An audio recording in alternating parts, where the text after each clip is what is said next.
Hey, I'm Jay, your Camino Amigo, and I'm going to show you everything you need to complete the Camino de Santiago. Now this is going to be the bare basics. You don't need anything else. You shouldn't bring anything less than what I'm going to show you. This is the bare minimum to bring. The smallest, the littlest amount of things that you need to pack.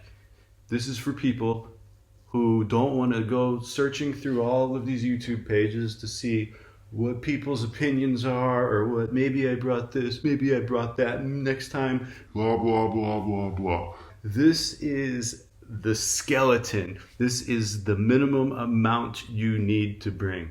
I'm going to show you in my next video some of the things that I do recommend extra, and even some creature comforts, some things that are just going to be, useful. But this is the bare minimum. These are just the things that you got to go out and get started, the equipment you need first. Let's get into it. Okay, first you're going to need a backpack, a pretty good backpack with the suspension on it. Let me show you. There are two main types of backpacks. I recommend you get about a 30 to 35 liter. Right here I have a 36 liter and a 32 liter. I'll get into that one in a minute. There are two main types of backpacks. One is called the top loader, and that is the kind, click, click, you open it up, you put your things right here in the top, you tighten this, click, click. That's called the top loader. Now the other type is a front loader, a panel loader. Now this is a little bit different. It has a zipper, and it opens all the way like this. This is good for going on an airplane or traveling. I prefer it for the Camino de Santiago because you can get right into everything really quick. You don't have to unload everything just to get to something at the bottom. Really good if you keep your rain jacket down there. Well, at about the 35 liter size, this is what you need. Next, you're going to want to know what the 5, 4, 3, 2, 1 method is. It's very important. It's very simple too. Things you need to pack. 5 pairs of socks. 1, 2, 3, 4, 5.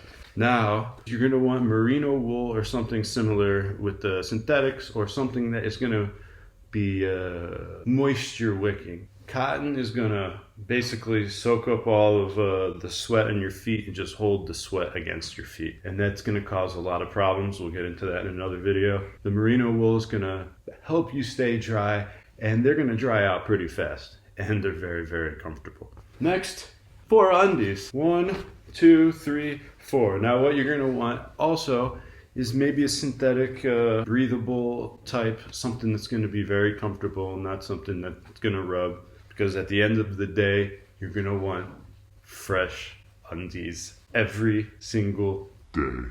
And if you get the quick dry, all you got to do is even rinse them out, maybe use a little bit of soap if you want. You're going to find some laundry, but don't count on it. I mean, you want quick dry. That was your 5 socks, 4 undies. Now you're going to want 3 shirts. Again, synthetic, something breathable is probably the best. 1 t-shirt, 2 t-shirts, and I recommend a button-up long sleeve a little bit. This happens to be a synthetic type. I don't even know the material, but it's slightly breathable. It dries pretty quick. It's easy to wash. It doesn't wrinkle very easy. It's kind of important because when you're done walking at the end of the day, I know you're focused on how to get from you starting out the door until you arrive at your next albergue. But once you arrive there, you're going to take a shower, you're going to want some clean clothes on, and you're going to go to dinner or to a shop to buy some food, maybe have a beer, a glass of wine somewhere.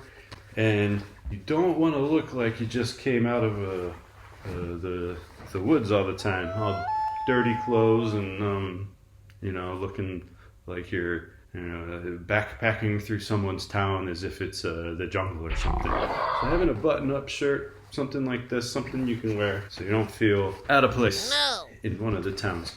Now, that's 5 socks, 4 undies, 3 shirts. And the next you're going to want is 2 pairs of pants. one long and one short. Best is to have cargo pockets, but obviously you're going to want one because maybe you want a little bit of breathability with your legs. Again, you want some sort of synthetic kind of breathable. One pair of long pants because when it's really, really hot, believe it or not, the long pants is going to help you. Also in dusty places, little stones. This will keep all of the stones from getting into your shoes, and you'll be taking your shoes off all of the time to get the one little grain of sand out of there. And you have 5 socks, 4 undies, 3 shirts, 2 pants, and the next thing you're going to want to bring a pair of sunglasses or a hat. And really, any type of hat, as long as it's got a bill. See, this happens to have the net in the back. Breathable. But you're going to want to keep the sun off of your face because this is Spain. And in La Meseta, it could be quite hot and unrelenting. Good pair of sunglasses and a hat. That's your 5, 4, 3, 2, 1. Now, some of the other things you're going to need. Rain jacket. You're going to need a rain jacket. Something light, something that's going to keep you dry.